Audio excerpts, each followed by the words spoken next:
صلوات اللہ علیہ کی خدمت عالی جناب میں اذن سخن کی درخواست پیش کرتا ہوں اور گزارش کرتا ہوں کہ حمد ہے اس اللہ کی۔ آمادہ ہے نا کہ گفتگو؟ بسم اللہ۔ تھوڑا سا خاموشی کا ثبوت توڑنا پڑے گا اور پہلا جملہ ہی بتائے گا کہ امامیہ کی یہ بیٹھی ہوئی سماعتیں وفادار وفادار اور عزادار کتنی ہیں۔ ماشاءاللہ۔ جس کے دل کی بات ہو وہ ضرور میرا ساتھ دے کہ حمد ہے حضور اس اللہ کی کہ جس نے مومن کے دل کو کعبہ بنا کر اس میں عشق علی کو جلوہ گر کر دیا۔ خدا ان ہاتھوں کو اپنی رحمت نازل فرمائے۔ جو ہاتھ ابھی تک بندے رہ گئے نہیں اٹھ سکے میں ابھی کھلوا دیتا ہوں۔ شاید میں آسان کر نہیں سکا، سمجھا نہیں سکا، بات اور آسان کر دیتا ہوں۔ ممکن ہے کوئی یہ سوچ کر خاموش ہو گیا ہو کہ مومن کا دل کعبہ، تو یاد رکھنا علی قدم رکھتا ہی وہاں ہے جو جگہ کم از کم کعبہ ہو۔ جیو، علی کے قدم آتے ہی وہاں ہیں جو جگہ کم از کم کعبہ ہو۔ ابھی بھی آپ بہت نیچے ہیں، میں اور اونچا کرتا ہوں۔ یہی تو وجہ ہے دور رسالت مآب تھا۔ توجہ میری طرف رکھنا۔ ایک شخص بیت اللہ کے قریب غلاف کعبہ پکڑ کے کہہ رہا تھا استجب دعائی بحق کے بیتے کا، بار الہ میری دعا قبول فرما، تجھے تیرے گھر کا واسطہ۔ آپ بھی دعائیں کرتے ہیں؟ رسول قریب آئے اور قریب آ کے کہا کیا کر رہا ہے؟ کہ یا رسول اللہ دعا کر رہا ہوں۔ کہ کس کے واسطے سے؟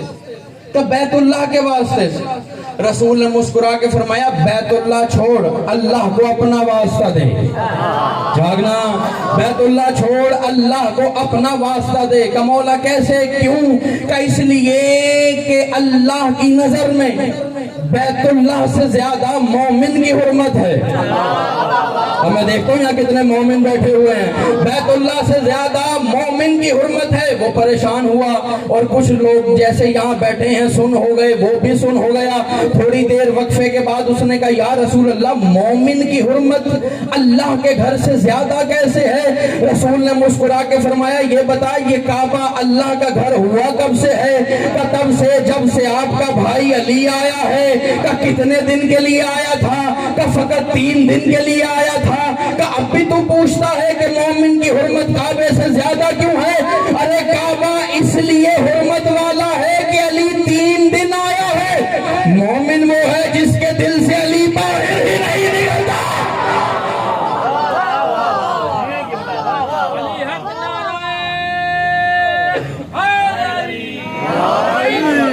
مومن وہ ہے جس کے دل سے علی باہر ہی نہیں نکلتا۔ یہی وجہ ہے پروردگار عالم سورہ کاف میں فرما رہا ہے وجعت سکرت الموت بالحق۔ موت جب بھی آتی ہے حق کے ساتھ آتی۔ جو حق پہ بولا اسے میرا سلام ہے، جو حق تک نہیں پہنچا میرا دامن پکڑے میں بھی پہنچا دیتا ہوں۔ وجعت سکرت الموت بالحق، موت جب بھی آتی، بزرگ بیٹھے ہیں تائید کریں گے، حق کے ساتھ آتی ہے، حق کے ساتھ آتی ہے۔ جانتے ہو نا حق کون ہے؟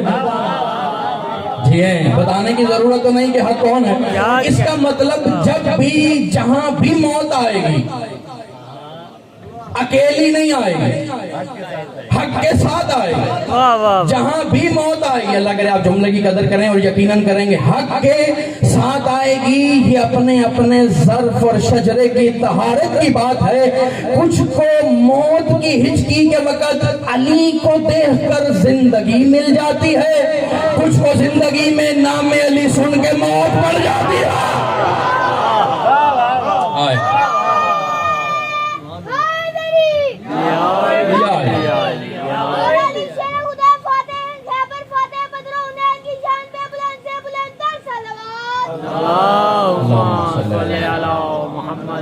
دیکھیں میں اکثر کہتا ہوں کہ اگر خدا نے بن مانگے 2 ہاتھ دے ہی دیے ہیں تو جب بھی علی کا نعرہ لگے دونوں ہاتھ بلند کر کے لگایا کرو، تاکہ دنیا کو پتا چلے تمہارے شجروں کا تعلق غدیر کے فقیروں سے ہے، سقیفہ کے امیروں سے نہیں ہے۔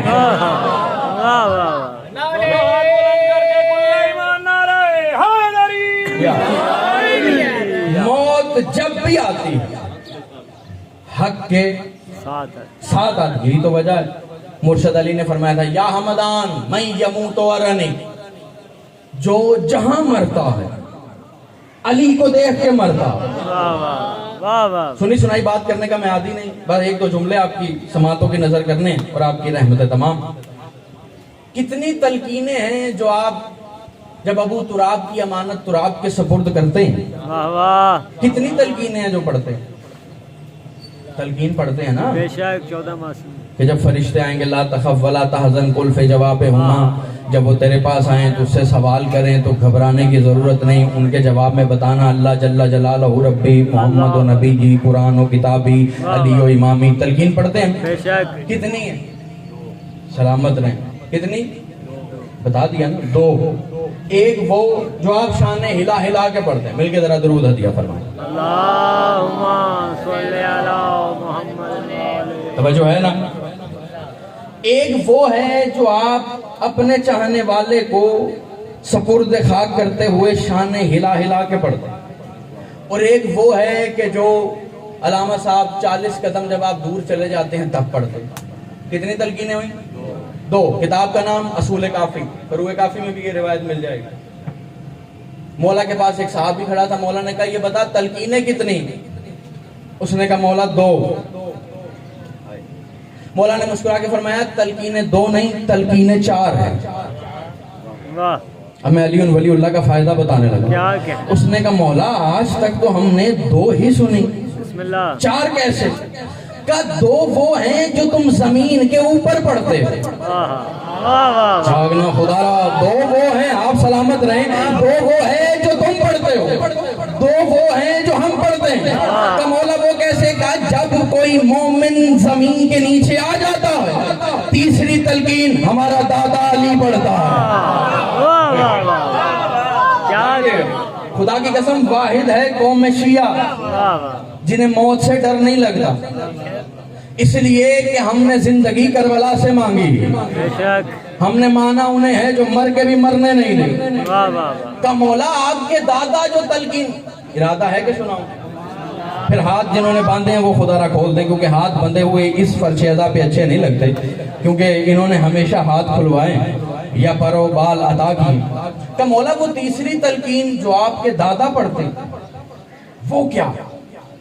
مولا نے فرمایا کہ جب مومن زیر زمین چلا جاتا اور فرشتے آ کے پوچھتے ہیں بتا من ربوں کا، من نبیوں کا، من کتابوں کا، من دینوں کا، کہ تب ہمارے دادا قریب آ کے کہتے ہیں تنگ نہ کرو، اپنوں سے بچھڑ کے آیا، بتا دے گا اس کا وہی رب ہے جو علی کا رب ہے۔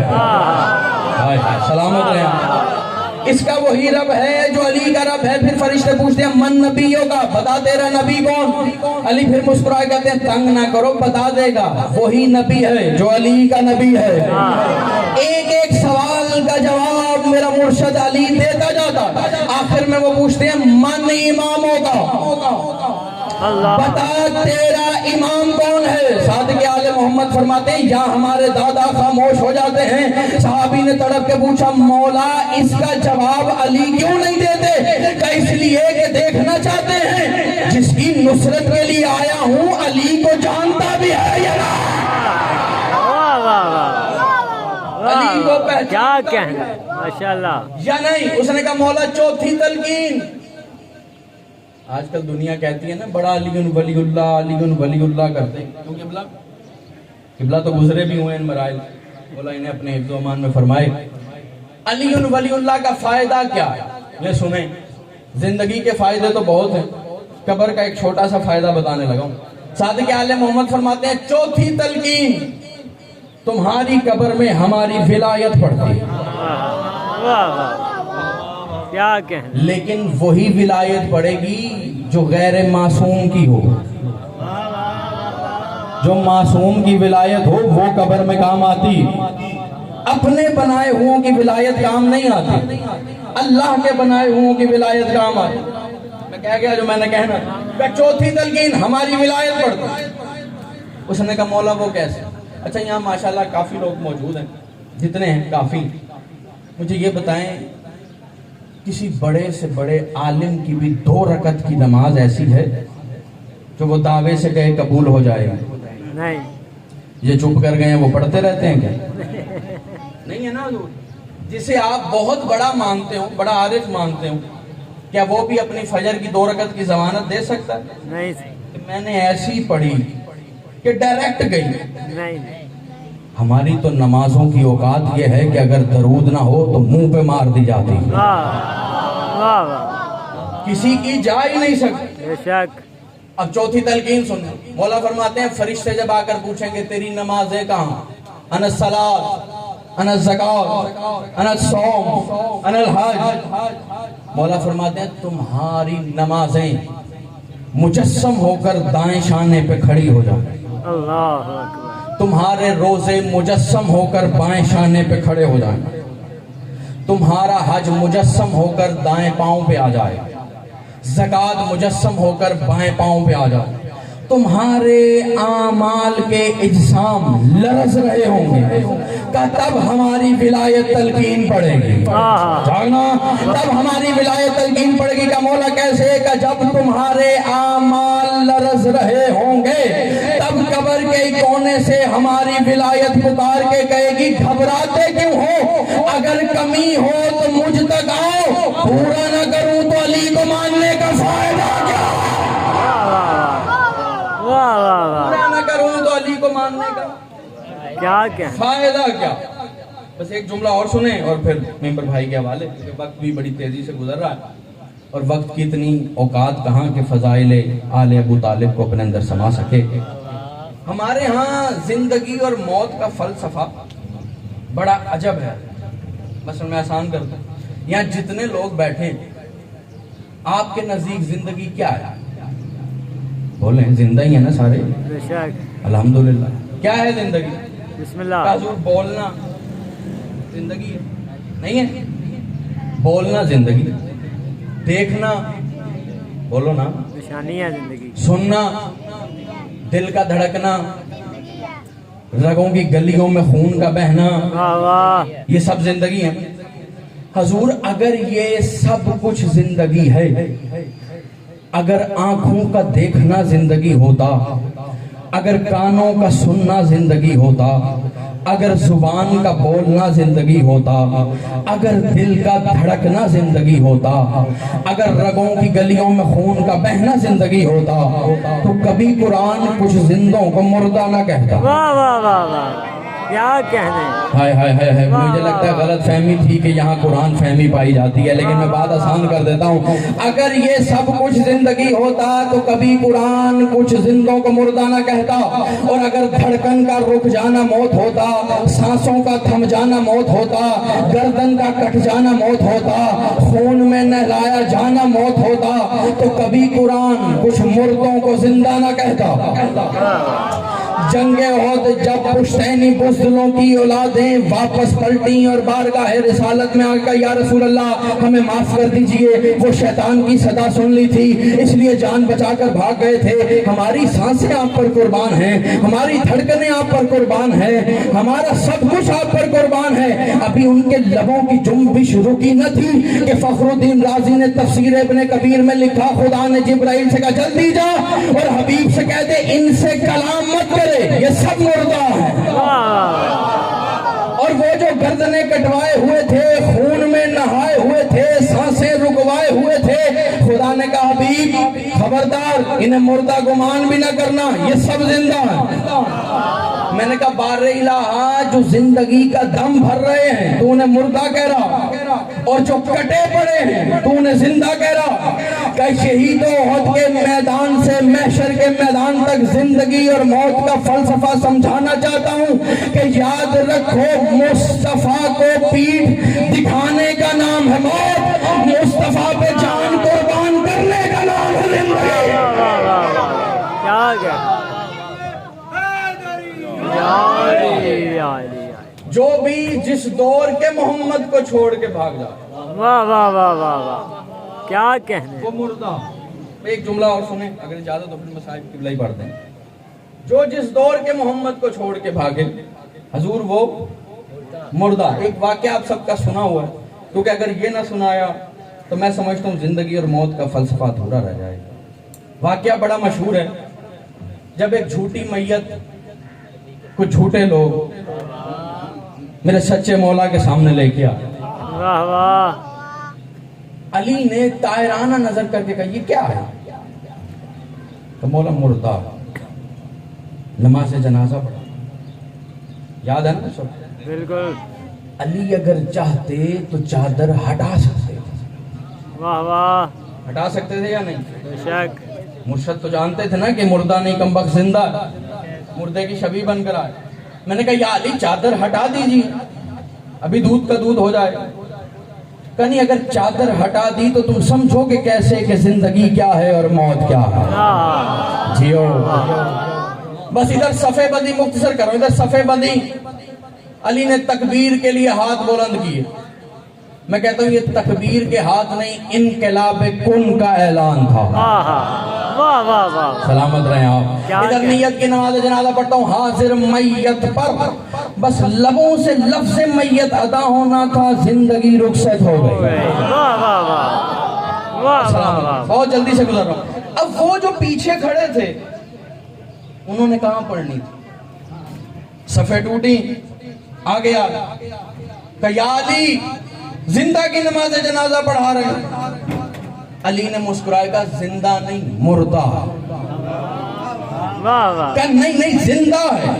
علی نے کہا نہیں مردہ ہے. جب بحث و تکرار بڑھی, علی نے کہا پردہ ہٹا کے دیکھ, وہ ہے جو تو کہہ رہا ہے یا وہ ہے جو میں کہہ رہا ہوں. واہ واہ. اب جو پردہ ہٹا تو وہی نکلا جو علی نے کہا. اہل معرفت کے لیے ایک جملہ کہہ دوں, یاد رکھنا جب جب پردے ہٹتے ہیں تو علی ہی نکلتا. سلامت رہیں, جو یہ بات سمجھا اسے میرا سلام ہے. کیا کہنا. جہاں جہاں سے پردے ہٹتے ہیں علی ہی نکلتا. اب حضور انہوں نے دیکھا لائے تو زندہ تھے, ملا مردہ. ایک ایک کر کے جانے لگے. نہیں میں جملہ تبدیل کرتا ہوں بھئی, جنہیں جنازے چھوڑ کے جانے کی عادت تھی واہ واہ واہ واہ. وہ سب کے سب چل دی. جنازے پہ رہ گئے دو لوگ, ایک بڑھیا اور ایک مولا علی. میں نے کہا یا علی کام تو اس کا تمام ہو گیا, آپ ہی چلے جائیے. کہا نہیں, اول تو مجھے جنازے چھوڑ کے جانے کی عادت نہیں, پھر ابھی میں نے بتایا ہے کہ موت کیا ہے, اب دکھاؤں گا کہ زندگی کیا ہے. واہ واہ. اس بڑھیا نے دونوں ہاتھ رکھے علی کے قدموں پہ, کہا یا علی زندہ لے کر آئی تھی, زندہ لے کر جاؤں گی. میں نے کہا بڑھیا تجھے اتنا یقین کیسے ہے کہ علی زندگی دے سکتا ہے؟ کہا کمال کرتے ہو, جس کے لبوں کی جنبش کا نام موت ہو وہ زندگی کیوں نہیں دے سکتا؟ علی نے لگائی ٹھوکر, مردہ ہو گیا زندہ. علی نے کہا اب دیکھو کہ زندگی کیا ہے اور موت کیا ہے. میں نے کہا مولا کیسے؟ کہ جب تک اس کے دل میں میری عداوت تھی یہ مردہ تھا. جاگنا, جب تک اس کے دل میں میری عداوت تھی یہ مردہ تھا. اب میری محبت آئی ہے تو زندہ ہو گیا. اس کا مطلب اگر دیکھنا چاہو کہ زندہ کون ہے مردہ کون ہے تو یہ مت دیکھو لشکر مند کون ہے, فتح مند کون ہے, ثروت مند کون ہے, کون ٹوپی پہنتا ہے, کس نے امامہ رکھا ہوا ہے, کس کے مسلح کتنے لمبے ہیں, کس کی داڑھی کتنی نیچے ہے. بس یہ دیکھو کس کے دل میں علی کی ولایت کتنی ہے.